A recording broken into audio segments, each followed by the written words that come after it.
Bueno, para hablar de la Iglesia y la conquista, ustedes tienen un texto en la bibliografía que se llama La interminable conquista, en el cual Rubén Drí escribió un artículo que se llama Teología de la dominación y la conquista. Sobre eso voy a hablarles en esta clase. En este texto se enfatiza cuál es el trasfondo del que se valió la conquista para llevar adelante sus acciones. Hubo acciones materiales, políticas, herramientas materiales, políticas, pero también hubo una teología que estuvo fundamentando todas las acciones que se llevaron a cabo. Bueno, de eso vamos a hablar. En octubre de 1492, Colón pisó las tierras americanas, como todos saben, y en mayo de 1493, el Papa Alejandro VI sacó 4 bulas. No sé si saben lo que son las bulas, son como textos a los cuales la Iglesia hace referencia y expone su visión sobre ciertos temas. Muchos de ellos son como, no quiero decir órdenes, pero son como textos que hacen referencia a lo que los cristianos, o los que siguen, digamos, la fe católica, deben seguir. Entonces,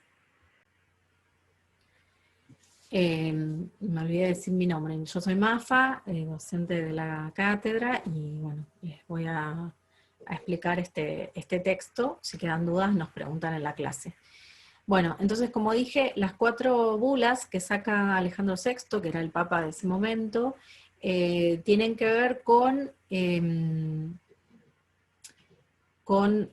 otorgarle a los reyes católicos de ese momento, que eran Isabel y Fernando, Isabel I de Castilla y Fernando II de Aragón, otorgarles que todas las tierras que fueron descubiertas y las que estuvieran por descubrirse, como el visto bueno de la Iglesia. Esto es un acto muy significativo en vías de legitimar ideológicamente, con formas teológicas, toda la acción de la conquista. Entonces, esta legitimación ideológica que surge desde la Iglesia engloba toda una cosmovisión que llena de sentido o plena de sentido a quien realiza la conquista. Es como que le da una aprobación explícita desde la máxima jerarquía de la Iglesia, quien habla en nombre de Cristo como máxima autoridad, digamos, de esa congregación, y en nombre de la línea sucesoria de San Pedro. Con lo cual, bueno, nada, esta autoridad deja plasmada en una bula papal que dona todas las tierras que fueran descubiertas y por descubrir a los reyes de España. Es muy importante entonces, como se plasma toda una cosmovisión, es muy importante analizar toda la teología que se genera o que anima, digamos, toda esta actividad de la conquista. En la primera bula deja plasmado el Papa que es por la salvación de las almas y por el abatimiento de las naciones bárbaras. Esto es, y bueno, y incita a que se reduzca a las naciones bárbaras a nuestra fe. O sea, en la segunda refuerza esto que dijo en la primera y advoca a la propagación del imperio de Cristo, o la exaltación de la fe católica, y que gracias a los reyes católicos se está emprendiendo esta tarea de expandir el imperio de Cristo, y lo ve como una empresa grandiosa. En la tercera bula refuerza lo anterior y pide que sea ampliada la fe católica en favor del reino cristiano. Entonces, estas bulas nos hacen pensar, dice el texto, que se está poniendo a Dios en un lugar de todopoderoso, sí, desde el lugar de poder, digamos. aparece este primer atributo como un Dios que es poderoso, que es todopoderoso, que es un Dios dominador, que es un Dios eh, que busca la exaltación de la fe católica. Entonces, esto nos hace pensar que la relación que tiene Dios, digamos, es con súbditos, es una relación jerárquica, se relaciona con súbditos o con vasallos, y esta relación es mediada por la Iglesia, por esta figura, digamos, que marca una jerarquía específica, y que no es una relación directa del pueblo con Dios, sino que está mediada por esta intervención de la Iglesia Católica. Entonces ya desde la autoridad papal se deja plasmado que el conquistador se maneja en un contexto donde pasa a ser como si fuera un misionero. Es un conquistador que le puede exigir a los demás la sumisión total al rey de España o al rey celestial, porque se ve como lo mismo. Cortés, por ejemplo, es un buen ejemplo de esto, y el conquistador español queda en una situación de que está seguro de que tiene a este Dios todopoderoso de su lado, y le está prometida la victoria. Entonces, este Dios que está ligado al poder requiere cierto prestigio, cierta riqueza, en favor de los intereses del reino de Dios, o los intereses de Dios, y esto confluye con los intereses que tenía la corona española. Entonces estas tierras que fueron descubiertas y conquistadas, fueron descubiertas y conquistadas para la gloria de este tipo de Dios, con estos atributos que mencionaba. Entonces, para eso, bueno, obviamente los indios quedan en la figura de que deben abandonar sus creencias, deben abandonar sus hábitos, porque es una nación que hay que reducirla según la bula, hay que reducirla, a las naciones bárbaras hay que reducirlas y que adopten la fe católica. Entonces un pueblo que no puede desarrollar sus creencias, o que no puede conservar sus hábitos, conservar su cultura, es porque para ellos eran naciones que estaban inmersas en la idolatría. Bueno, es una teología que está dando cuenta de que son pueblos inferiores, hay una jerarquía marcada, y que solamente lo que proponía esta teología era que adoraran la cruz o las estatuas sagradas que están autorizadas por este tipo de iglesia. Entonces, en este contexto, la exaltación de la fe se da por multitudes y jerárquicamente, solamente cuando son veneradas y reconocidas las estatuas sagradas o la cruz. En este contexto, los monarcas son obedecidos sumisamente, y el reino de Dios entonces es interpretado como un imperio. O sea, el reino de Dios es un imperio, como todos ustedes saben, todos los imperios tienen enemigos, entonces se construye esta idea de destruir al enemigo, de someterlo. El abatimiento de las naciones bárbaras que figura en la bula, en la primera bula, es algo que el conquistador tiene como misión, o sea, es un misionero de esta idea que hay detrás, y entonces el conquistador se siente como un apóstol, un apóstol del Evangelio, que tiene la misión de aniquilar a las poblaciones indígenas. Estas son reducidas a la fe, así con el fin de salvar sus almas. Entonces, bueno, esto es un punto fundamental en la conquista y en la colonización, porque es motorizada desde la necesidad de acumular riquezas o de acumular, digamos, sí, de acumulación de las riquezas que había en estos nuevos territorios para llevar a Europa, ¿no? Lo ven como una misión plena. Entonces, bueno, como ustedes saben, cuando una nación se lo reduce en su fe, en sus creencias, se achica su identidad, no se le permite su crecimiento, y el sometimiento de los nativos, o su reducción a mera fuerza de trabajo, que empieza a decaer justamente por la crueldad en que se aplica, digamos, la conquista, y después tienen que ser reemplazados por negros traídos de África. Es una necesidad que tiene, digamos, Europa en general, para empezar a funcionar con otro tipo de sistema social y político que empieza a visualizarse, y que es la necesidad de esta acumulación para lo que después se conoció como financiamiento de la industrialización, o un par de siglos después vino la revolución industrial. Pero se empezó a perfilar desde este siglo XV, el fin, digamos, de una forma de organización social, que fue la Edad Media, y se empezó a perfilar otro tipo de sociedad, que fue la capitalista, que tuvo justamente todo este incentivo de todas estas riquezas que se extrajeron en este siglo.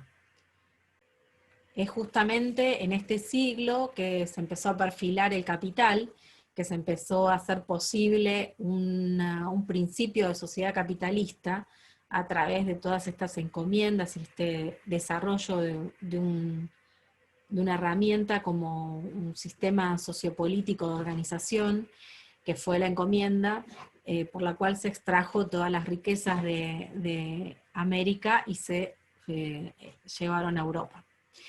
Frente a esto, los nativos no es que fueron, digamos, tan dóciles, sino que algunos reaccionaron, algunos pudieron reaccionar, pero solamente encontraron del otro lado esta represión en gran medida, y este genocidio, justamente porque estaba toda esta teología fundamentando atrás toda la idea de la conquista. El texto menciona muy bien esto porque hace referencia a que los genocidas, por ejemplo, tienen un cierto grado de culpabilidad, y se sienten más culpables cuando son cristianos, porque justamente lo que promulga la religión cristiana es el amor al prójimo. Entonces, lo que marca el texto justamente es que los conquistadores salían con mucho más fuerza a conquistar y a hacer atrocidades justamente después de una misa, porque lograban esa fortaleza y toda esta justificación y fundamentación de por qué hacían lo que hacían. Lo estaban haciendo en nombre de ese Dios todopoderoso y de los monarcas de ese momento, que, bueno, que requería o los autorizaba a hacer estas atrocidades con pleno sentido de lo que estaban haciendo. Entonces se había conformado como una especie de unidad entre la Iglesia Católica, por un lado, que representaba en su máxima autoridad, que era el Papa, los reyes católicos en principio, después los reyes de España, pero fundamentalmente los que financiaron la primera expedición fueron los reyes católicos, los obispos y frailes, la fe católica en su conjunto, y este imperio que se conformaba como el imperio de Cristo.